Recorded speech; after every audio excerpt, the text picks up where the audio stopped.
Wow! Onion dosa. My choice is always onion dosa. Vegetable dosa. It's my choice. Podi dosa. My choice is podi dosa. Wow!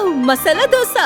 It's always my choice. Dosa வகைகளில் ஒவ்வொருவருக்கும் ஒவ்வொரு choice இருக்கலாம். ஆனால் எல்லா வகை தோசைகளுக்கும் ஒரே choice இதயம். விக்கிரவாண்டி இடைத்தேர்தலில் திமுக, பாமக, நாம் தமிழர் கட்சிகள் இடையே போட்டி நிலவுகிறது.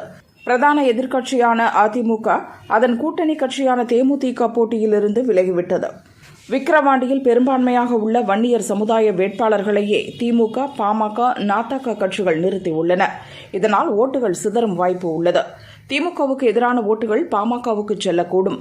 பாரதிய ஜனதா கூட்டணியில் இடம்பெற்றுள்ள பாமக வெற்றி பெற்றுவிட்டால் வன்னியர் சமுதாயத்தினரிடம் அக்கட்சி மீண்டும் செல்வாக்கு பெற்றுவிடும். அதனால் அதிமுகவுக்கான வன்னியர் ஓட்டு சதவீதம் குறையலாம் என்றும் 2026 சட்டசபை தேர்தலில் அது அதிமுக வெற்றிக்கு பின்னடைவை ஏற்படுத்தும் என்றும் பழனிசாமி கருதுகிறார். அதனால் பாமகவை 3ஆம் இடத்திற்கு தள்ள சீமானுக்கு ரகசிய ஆதரவு அளிக்க அதிமுக திட்டமிட்டிருப்பதாக கூறப்படுகிறது. அதன் வெளிப்பாடுதான் சென்னையில் நடந்த அதிமுக உண்ணாவிரதம். இதற்கு சீமான் ஆதரவு அளித்தார் என்றும் சொல்லப்படுகிறது. உண்ணாவிரதத்தின் போது பழனிசாமியை நாம் தமிழர் கட்சி பொருளாளர் ராவணன் சந்தித்து ஆதரவு தெரிவித்தார்.